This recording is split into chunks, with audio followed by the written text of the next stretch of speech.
The boardroom went quiet, the way a room does right before something breaks. Vincent Holloway had this little smirk he liked to wear when he thought he was about to say something brilliant. He was standing at the head of the conference table, not sitting, standing, with one hand on the back of the leather chair his father used to sit in, and he looked at me across 40 feet of polished walnut and said, "Hank, buddy, time's up. We're going in a different direction. I'm Hank Caraway, 61 years old. I spent 34 years at Holloway Beaumont Industrial, the last 18 as Director of Plant Operations and Regulatory Compliance. And yeah, I just got fired in front of the entire executive team and 4 department heads who'd flown in from the Tulsa facility that morning. I didn't say anything. I just looked at him. Vincent was 31. He was wearing one of those quarter-zip pullovers with the company logo embroidered on it, the kind he started ordering after he saw a TED talk about how Patagonia vests were over. His hair had that look like he paid $200 for it to seem like he didn't try. There was a half-eaten energy bar sitting on the table next to his laptop. He'd been chewing on it during my termination. I want you to picture that. He was eating a snack while he fired me. "You've been a great soldier," he said. He actually said that. But Holloway Beaumont is evolving, and we need to evolve with it.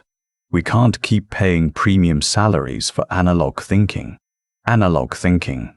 That's what he called 34 years. I reached into my jacket pocket and pulled out the keyring. Heavy thing. Always was. Brass tag with my name etched into it from back when his grandfather still ran the company, and they did that for senior staff. 22 keys and 4 electronic fobs. I set the whole thing down on the table in front of him. Didn't slide it, didn't throw it. Just placed it there, the way you'd set down a glass of water for someone who looked thirsty.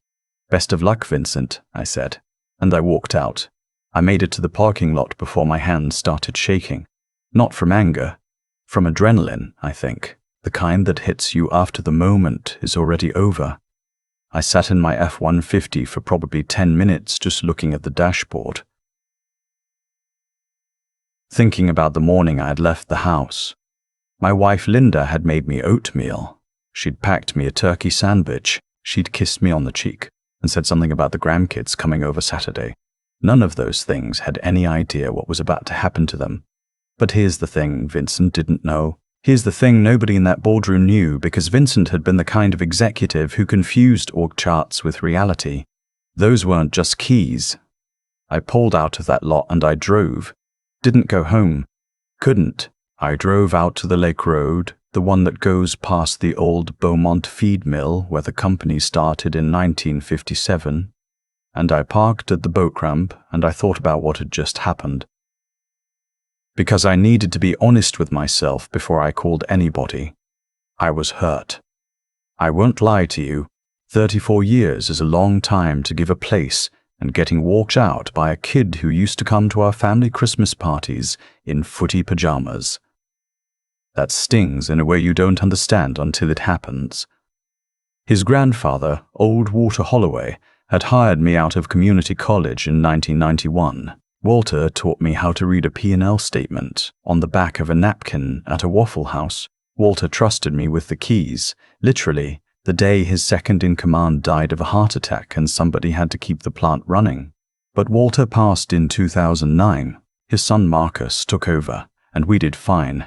Marcus was a steady hand, not a visionary, but the kind of man who knew the difference between things he understood and things he didn't, and he let me handle the things he didn't, and he let me handle the things he didn't.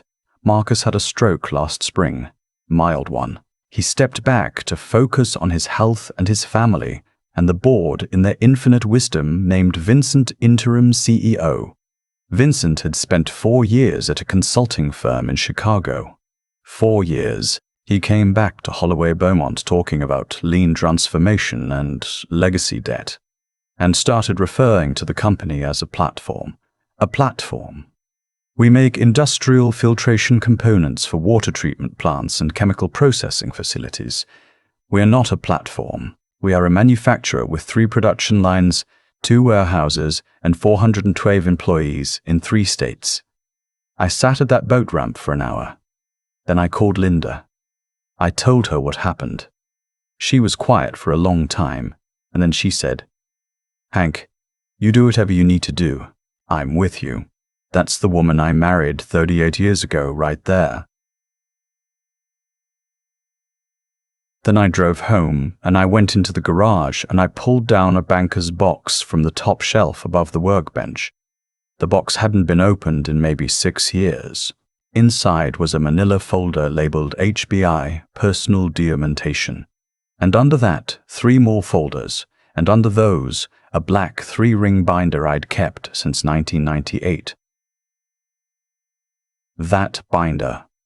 Boy, that binder. See, when you work at a company that does federal contracting work, and Holloway Beaumont supplies filtration components to 23 municipal water systems, 4 EPA Superfund remediation sites, and 2 Department of Defense facilities, you have what's called a designated responsible person, listed with the regulatory agencies. EPA, OSHA, the state environmental boards, the Defense Logistics Agency. Every contract has one. Every certification has one. And the person whose name goes on that line has personal legal liability for compliance. For 31 years, that person was me, Hank Caraway. Listed on every single document. Not Walter, not Marcus, not the VPs, me. Because in 1994, when the EPA came down hard on the industry and the Holloways realized they needed someone to actually understand the regulations, Walter looked at me and said, "Hank, I trust you. Will you do it?" And I said yes. I'd been signing my name to those certifications every quarter for 31 years. I sat at my kitchen table that afternoon with a yellow legal pad and I started making a list. Not a revenge list. I want to be clear about that. I wasn't sitting there cackling like a movie villain. I was making an inventory, because I needed to understand what I was holding and what was about to happen and what I owed to people.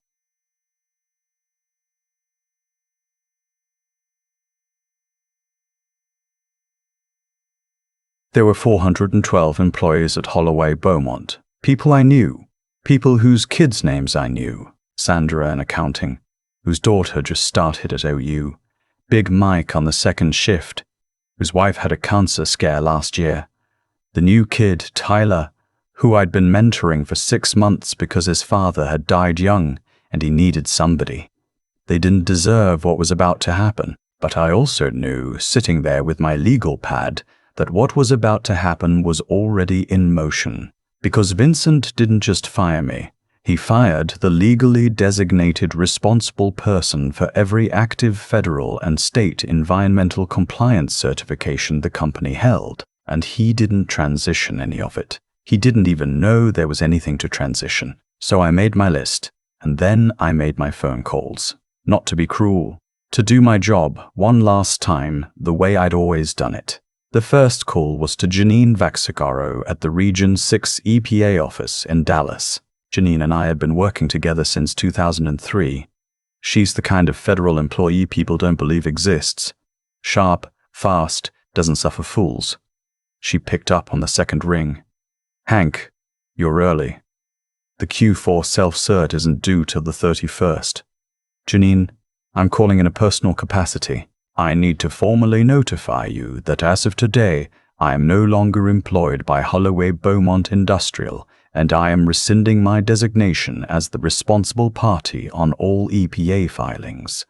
The line went quiet for a second. "Hank, are you serious?" "Yes, ma'am." "Did they file a transition?" "No, ma'am." "Did they name a replacement?" "No, ma'am." I heard her exhale into the phone. I'd never heard Janine swear before. I heard her say something under her breath that day. Then she said, "Hank, I have to ask, was there a cause? Anything I should know about?" "No, Janine. I was, and I quote, exhibiting analog thinking." She didn't laugh. She said, "I'm going to have to suspend 3 open permits within 48 hours. You understand what that means?" "I do. The Tulsa Lagoon discharge permit is one of them." "I know." "Hank, I'm sorry." This shouldn't be how a career like yours ends." I told her thank you and I hung up, and I sat there and I cried for about 30 seconds. Then I made the next call. The second call was to Dale Whitaker at the State Environmental Quality Board. Dale and I had been on 3 different inter-agency working groups together. He listened to me the same way Janine had, and at the end he said, "Hank, the underground storage tank certifications all renew through your signature. Those are due in 11 days. Without a properly registered replacement, every active tank at all 3 facilities has to go into mandated dormancy." What does that mean operationally? It means they can't pump from them, not even to drain them, until a new responsible person passes the certification exam, which is offered quarterly. Next one's in February. This was October. The third call was to a woman named Patricia Ling at the Defense Logistics Agency. Holloway Beaumont had a small but profitable contract supplying specialized filtration cartridges for naval base water systems. Patricia had been my contact for 6 years. Hard woman. Fair woman. Career civil servant who'd seen everything. Mr. Caraway. To what do I owe the call? I told her. She was quiet for longer than the other 2. Then she said, Mr. Caraway, you understand that under the terms of your contract, the loss of the designated responsible person without a qualified, pre-approved successor triggers an automatic suspension of shipments pending a cure notice. I understand. That suspension takes effect at 0800 tomorrow. Yes, ma'am, she paused. Mr. Caraway, off the record, are you all right? I'm getting there, Patricia. For what it's worth, I'm sorry. I made 11 calls that afternoon. 11 different agencies, contractors, and certification bodies. By 6 o'clock, the chain was set in motion, and there was nothing anybody could do to stop it, because none of it was malicious. It was procedural. It was the law. I wasn't even acting against the company. I was simply no longer the company's employee, and the law required me to say so, and the company had no replacement plan because the company's interim CEO had just told a 34-year veteran that he had analog thinking. I want to be very clear about something. I never raised my voice. I never sent a single email Vincent could have held up in court. I never broke any non-disclosure or non-compete agreement. I told the truth to people who needed to hear it. Once. Linda made meatloaf that night. We watched a Hallmark movie. I slept like a baby. The next morning was a Tuesday. The first calls started coming in at 7:14 a.m. Sandra from accounting called my cell. I let it go to voicemail.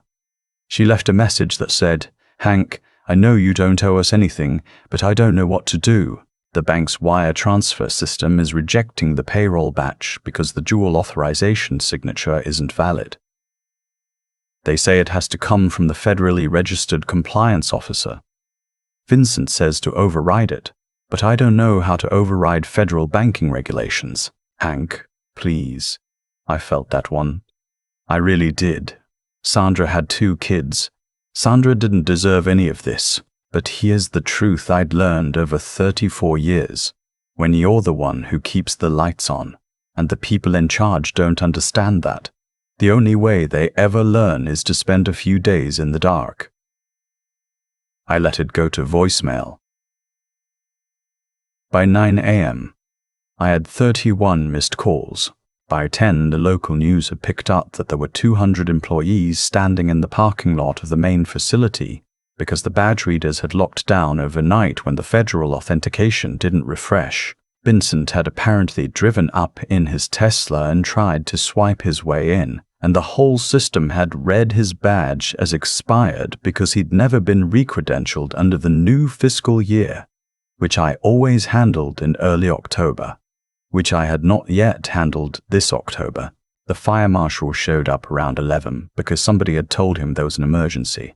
He took one look at the situation and told Vincent on camera that the fire marshal does not unlock buildings for management problems. That clip went around the local Facebook business groups for about 3 days. By Wednesday, the EPA had formally notified the company that 2 of its 3 facilities were operating without valid discharge permits and would face escalating fines starting at $12,000 per day per facility. By Thursday, the Defense Logistics Agency had issued the cure notice, which is a public document, and a defense industry trade publication had picked it up. By Friday, the company's primary lender, a regional bank that holds the operating credit line, had requested an emergency call to discuss concerns about regulatory standing.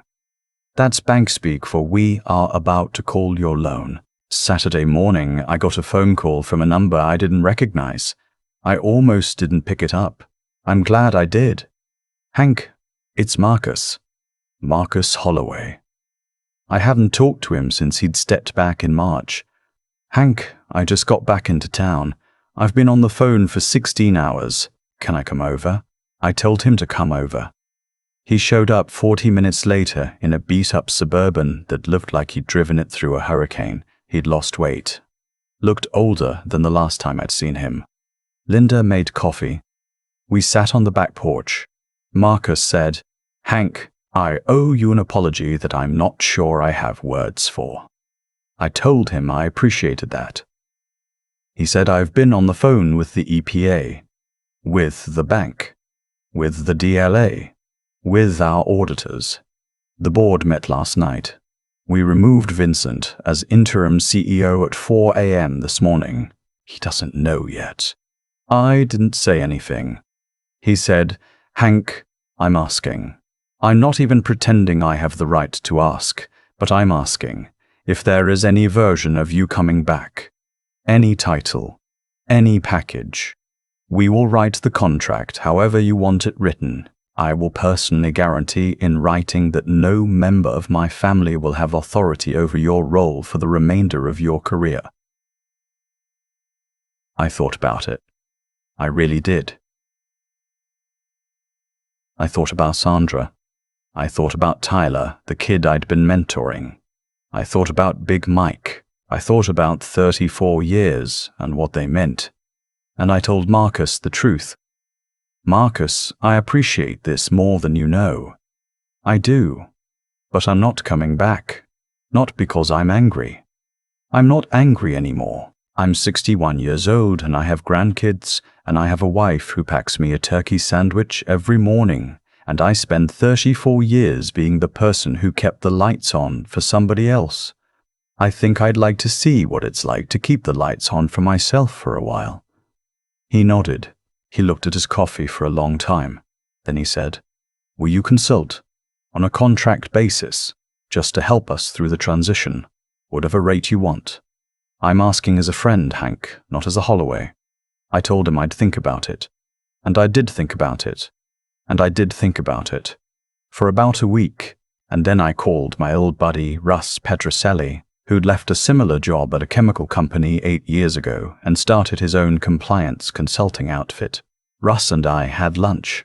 Russ said, "Hank, you and me, brother, let's go."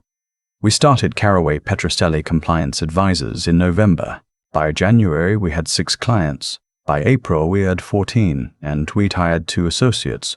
Holloway Beaumont was one of our clients. We charged them market rate and not $1 less. Marcus signed the contract personally. Vincent ended up in Austin, last I heard. Somebody told me he'd started something called a Web3 supply chain transparency platform. I don't know what that means, and I don't think Vincent does either. He sent me a long email about 6 months later. It started with the words, "I want to acknowledge." I didn't read past that. I deleted it, not out of cruelty. I just had work to do, and I'd already given that boy 34 years of patience and a free lesson in operational continuity. He could figure out the rest on his own dime.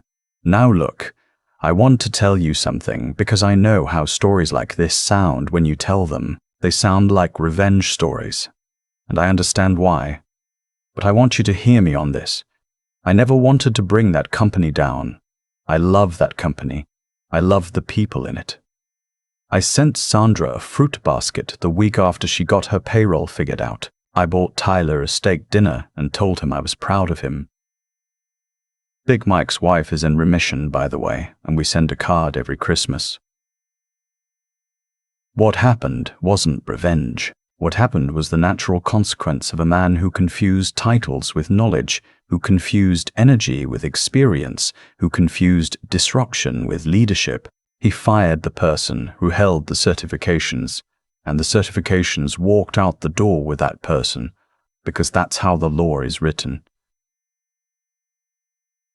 That's how it has always been written, and the law was written that way for a reason. Because if you let any kid in a quarter-zip pullover override federal compliance protocols just because he doesn't like the way they slow him down, you end up with poisoned drinking water and contaminated soil and ships that take on bad cargo. The system has those checks because the system has buried bodies in its history that taught it to.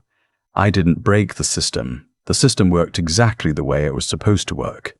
Here's the part the comments section always wants to argue about, so let me get ahead of it. People say, well, Hank, what if you'd had a heart attack? Then the company would have been just as exposed. And they're right. They are absolutely right. And here's the thing I want you to know. I sent 14 separate memos over 11 years, starting in 2014, formally requesting that the company train and certify a backup compliance officer. I have copies. They're in the binder. Every memo was denied by the CFO, with notes citing budget constraints and headcount freeze. When Vincent took over, I sent the memo a 15th time in August. He wrote back, and I quote, "Not a priority. We'll revisit Q2. So when the EPA asked me, in the quiet little follow-up call that came 2 months after all of this, whether I had documentation showing I'd attempted to build redundancy, I said, yes, ma'am. And I sent her the binder, all 50 memos, and the company paid a fine for inadequate succession planning, but I, personally, was cleared of any compliance failure because I had documented the request 15 times. That's the part nobody talks about in the revenge stories, the part where the person who looks like the silent assassin is actually the person who'd been screaming into a pillow for a decade and finally got listened to. And 61.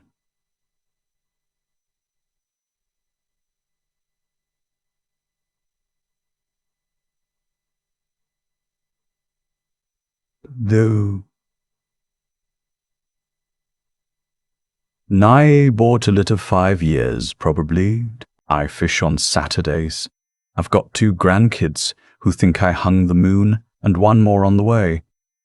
The consulting firm is doing better than I ever imagined, and Russ and I are talking about handing it off to our 2 associates in a couple of years and walking off into the sunset. Marcus and I have lunch once a month. He's doing well. Holloway Beaumont is smaller now. They had to sell the Tulsa facility to stay solvent, and they laid off about 90 people in that round, which still hurts, but they're stable. Marcus's son Owen, Vincent's younger brother, came back from grad school last year and started in the warehouse. He's working his way up, loads pallets, talks to the line workers. Marcus says he's going to be all right. I think he might be. A reporter from a regional business magazine called me last spring to ask if I'd give an interview. He wanted to do a piece on what he called the Keys story. I told him no thank you. He kept calling. Finally, I said, "Son, I'll tell you the only thing I'd want anybody to print about it, and you can decide if it's worth your time." He said, "Go ahead." I said, "When somebody tells you, you're done, buddy, and they say it in front of the people you've spent your life serving, the temptation is to argue, or to beg, or to explain yourself. Don't. Just hand them what they asked for. They're going to learn what they were holding the moment they hold it without you." He said, "Mr. Caraway, can I quote you on that?" I said, "Knock yourself out." He never did publish the article. I don't know why. Maybe it wasn't dramatic enough for him. That's all right. The story didn't need a magazine. The story took care of itself. And as for me, I've got a lake. I've got a wife. I've got grandkids and meatloaf and a Saturday tea time with Russ. I had a career, and now I have a life. And there's a difference between those two things that I didn't fully understand until somebody fired me publicly and handed me the chance to find out. Sometimes the best thing that ever happens to you is somebody calling you obsolete. Turns out they were just describing the version of you they were about to lose access to. I've been turning that morning over in my head for almost 2 years now, and I've come to believe something I didn't fully understand the day Vincent Holloway pointed at me across that conference table. What happened to that company wasn't bad luck. It wasn't even really about me. It was the natural arithmetic of a young man who never learned the difference between authority and competence, and a boardroom full of grown adults who let him confuse the two because his last name was on the building. Cause and effect. That's all it was. You fire the person who carries 31 years of federal certifications. You don't replace them, and the certifications walk out the door. The law didn't punish Vincent. Vincent punished himself the second he opened his mouth and called experience analog thinking. Everything after that was just gravity. But here's what I've come to think about, sitting on my dock in northeast Texas with a cup of coffee getting cold in my hand. The lesson isn't don't underestimate the quiet guy. That's a cheap lesson and it doesn't help anybody live a better life. The real lesson is harder, and it took me 61 years to learn it. Character is the only thing you actually own, not your title, not your office, not your parking spot, not the keyring with the brass tag and your name etched on it. Walter Holloway gave me those keys in 1991, and Vincent Holloway took them back in 2024, but the man who showed up on time for 34 years and signed his name to those compliance certifications, that man I built. Nobody handed him to me. Nobody can take him to me. Nobody can take him away. Vincent inherited a company. He didn't inherit the patience to learn what made it work. He didn't inherit the humility to ask Marcus, or to ask me, or to ask the people on the line who'd been making filtration cartridges since before he was born. He had energy. He didn't have wisdom, and he didn't have the steel to sit still long enough to develop any. Disruption felt like power to him. It wasn't. It was just noise, and the system absorbed the noise the way a deep lake absorbs a thrown rock. I think a lot now about what I'd tell my grandkids if they asked me what I learned from all this. I'd tell them 3 things, and I'd tell them slow. Be honest, even when nobody's watching. Especially when nobody's watching. I documented those 15 memos because it was the right thing to do, not because I knew I'd need them someday. The day came. They were there. Be patient. The world rewards patience eventually, but never on your schedule. I sat in a parking lot for an hour after Vincent fired me, and I cried in my truck like a small boy, and I didn't make a single decision until I'd talked to my wife.